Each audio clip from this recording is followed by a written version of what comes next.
We're at Folsom State Prison. I go by the name of JT here.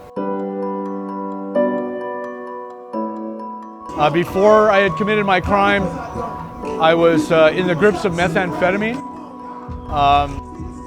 In 2001, March of 2001, I murdered my own grandmother.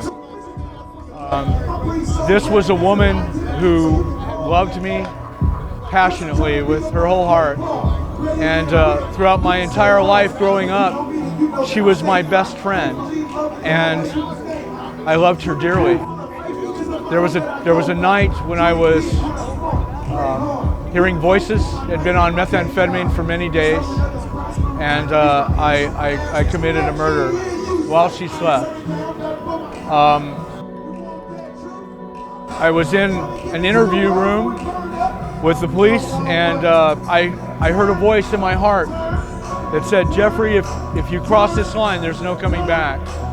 And I remember stopping the interview, and I confessed to what I knew of the crime, what I remember of the crime. And I remember my pastor would come in to the county jail, and he'd be on the other side of the glass, and I'd just be weeping. I couldn't even speak to him. I was just so broken. I was just completely broken. And I remember he said he would just sit there and listen while I wept. And when I start getting uncontrollable, he would sing, and he would say, "God is so good.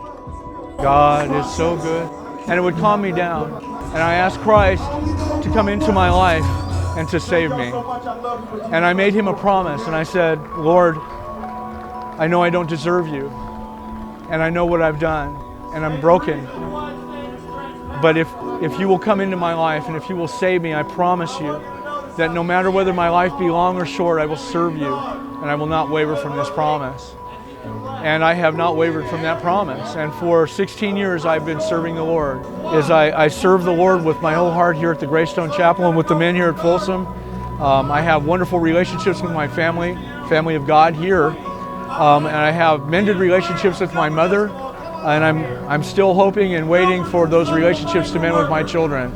And I do believe in the Lord, and I believe that someday He'll answer that prayer. So.